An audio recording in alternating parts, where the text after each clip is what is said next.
Hello and welcome to Digital General. So for this new series that I'm kicking off, I wanted to play through a Field of Glory 2 campaign. I don't think I've ever had a chance to actually go through a whole one end to end, and so this was a perfect excuse to do it now. And I recently got the Belisarius DLC, and so I thought I'd try it out and see how it plays. So for this campaign, it follows the career of Flavius Belisarius, the main instrument of the Byzantine Eastern Emperor Justinian's first ambitious project of reconquering much of the Mediterranean territory of the former Western Roman Empire, which had been lost in the previous century. And let's get going to the next screen and get started. I don't remember where it begins, but I think it does begin in the east. Okay, so for the setup, I'll go with difficulty 3, which is Legate. That's plenty difficult for me. I've played a bunch of these games of Field of Glory, but I'm no expert, so to give myself any chances of winning, I'm going to go for a 3, and if it becomes too easy, then I'll adjust it, but not expecting that. Alright, so let me just continue through the introduction. So after the native Latin speaker of Thracian origin, Belisarius rose rapidly in the ranks of the imperial bodyguard.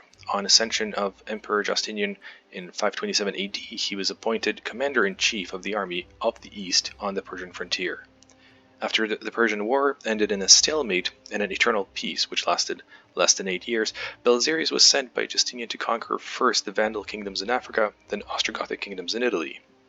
It was left to his colleague and rival Narses to complete the latter conquest, but Belisarius had done all the groundwork with very limited resources. Before Belisarius and Justinian both died in 565, Africa, Italy, and southern Spain all had been brought back into the imperial fold. A truly outstanding achievement, and I do find his campaign very interesting, given that so much was accomplished so quickly, and at the same time, who knows what would have happened if the Byzantine Empire wasn't hit by the plague and other events that changed the course of history. So, okay, let's get going. Alright, so Battle 1, 530 AD. We have been at war with the Persians since 527, supposedly over the issue of the Persian King of Kings, Kavadeh I, forcibly converting the kingdom of Iberia to Zoroastrianism. 3 years later, Kavadeh has sent a vast army into northern Mesopotamia under the overall command of General Peroz. You have been sent to halt their progress and prevent them from capturing the fortress of Daras. In order to raise a large enough army, you have been forced to mobilize the local garrisons. The armies meet near Daras. So this battle, from what I remember, was actually won by Belisarius, and he faced, I think, like 2-1 numerical superiority in the enemy, but was able to win and used, I think, fortifications to protect his troops. So actually, I'm curious to see what how the game handles this. So you can dig ditches to protect your infantry, which is how he managed to protect his troops.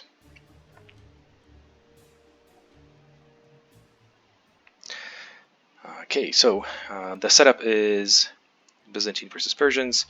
The objectives look like they're the standard, so rout at least 40% of the enemy and 25% more than you have lost, or just get to 60% of their troops routed on 24 turns, and it's just an open battle. Okay, and we look at the deployment, so we've got a bunch of points, and actually for these games I think I'm going to try to do auto fill most of the time because it's kind of more fun, and we'll see what kind of troops I get assigned to me, which just is kind of more interesting. So let's go with autofill.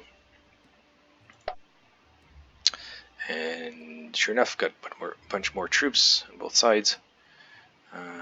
Okay, that's cool. So let's accept this as force selection. And we're now still in deployment mode. So, okay, take a quick look at the troops. Alright, zooming way out. So they deployed us just in a line. My infantry is behind a ditch, it looks like, so that's good. And in terms of the army composition, I have a lot of Limitanae, which are basically border legions. So they used to be fairly reliable, but by this point they're no longer so. And as you can see, they're raw and unmaneuverable, heavy foot, so they can basically hold the line, but they're not exactly going to be winning me many battles. I do have some regular legions. That's good, but only a handful of them. And then some auxilia bowmen. Okay, that's interesting. So these are regular bowmen, but they're not skirmishers. More regular foot. And okay, some irregulars as well. Got a little bit of skirmishers, archers here. And some light javelin men as well. And okay, I do have a bunch of these border guards, the Limitanae in the back as well, so I'll have to figure out what to do. And here's the man in charge, Belisarius himself, with his elite cavalry, and yeah, that's his elite bodyguard cavalry, so that's good, so I can keep them in reserve. And it looks like I'm basically mostly infantry for this battle, so it's interesting. Now the Byzantines at this point did employ a lot of Hunnic type warriors, either as mercenaries or just absorbed into their army, and so I can see the armored horse archers, which is interesting, on this side, and some veteran lancers, archers. Okay, and they have some light skirmishing archers too. That's great. All right, so so I have this water here that is basically protecting me. So my infantry is actually nicely anchored. So I have forest on one side, water on the other side. So let me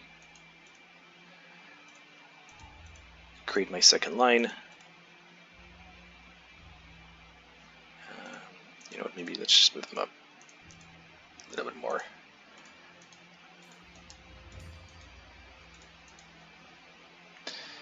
Okay, now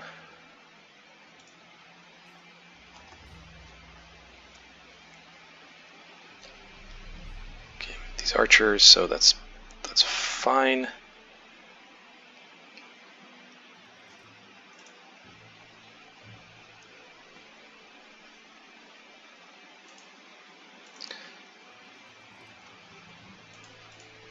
But I'm going to push back the irregular foot to the back because they're really not going to be winning me any battles, so I want to get them out of the way. Alright, the light javelin men, I want to have my skirmishers together, and I'll put them in the same command group so that I can push towards the enemy and basically skirmish with them.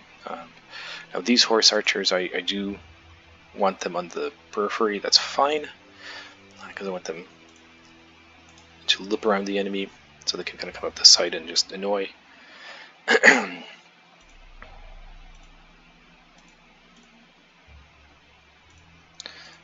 so let's flip these. I can have my archers up front, my lancers behind. I have a bunch more lancers that are stuck here. And this side is very light, so actually, why don't I reinforce it a little bit? Push it with my archers, and this way I can have at least two groups of cavalry. Alright, and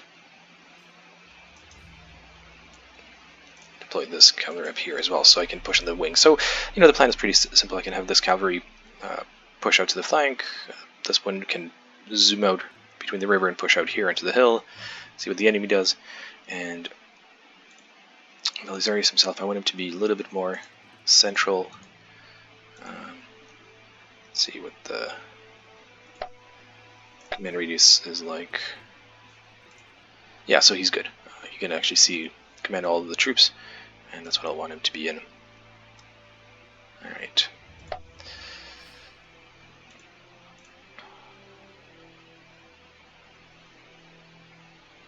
Okay, so this general, let's push him up here so he can...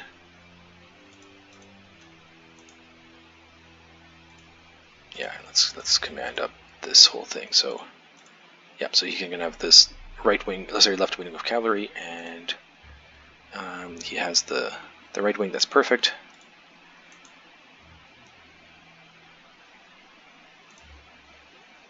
You know, these horse archers, they're not a good second line. So why don't I push them out? Yeah, why don't I push them out on this side as well? Yeah, so I can have my row of archers and just assign them to the second in command, Cyril Boethius. You can take the right flank. Yeah, I mean, really including these lights here. Except one of them. One of them I want to go on this side. And again, just to give my opponent a little bit of something to think about, so I have both of the sides taken care of. My cavalry, and then I have Belisarius, who's directing command of just his troops, and then I have Legio Comitatus with Gestes Batsas commanding the middle, and I actually don't know if I want him the front line right away because no, that's fine because Belisarius can take over I think as the commander in chief, so that's fine. Actually, I don't mind him being here. Well, I'm not crazy about how stretched out the line is. So this is one of those things where I'm not sure if this matters or not. That these guys are out of command to their commander technically, but they're in command with the commander in chief.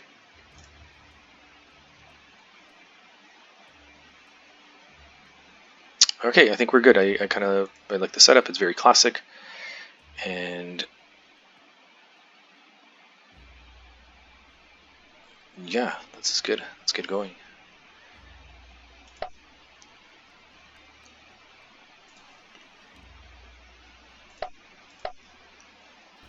All right, and here come Sassanids. And we'll take a quick look at the army, and then we'll quit this video, and then I'll start the rest of the battle and follow on. So, all right, let's see what do they have. And actually, I do want to do this game a little bit more justice with. Yeah, let's zoom the camera in. Thank you. So let's see what do they have. They have massed archers, ton of strength, so that's not great. Heavy foot, they're unmaneuverable, average protected, light spear swordsmen, so they're actually pretty decent.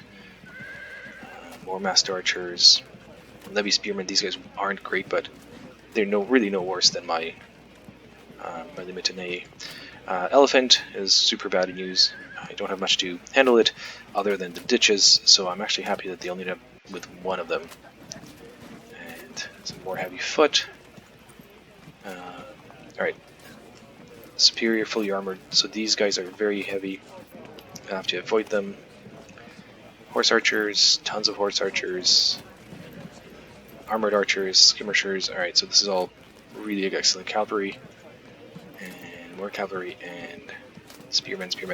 So that is quality-wise, the army actually looks superior to mine, which is interesting and will be challenging. But I do have this ditch and an obstacle, so I think my strategy really needs to be to hold the line as much as possible, let them kind of crash into it, and then maybe pull in my cavalry to the sides as needed. And one thing I'm just going to do is... That's fine, that's not what I wanted to do. I wanted to take a quick look at the actual army composition.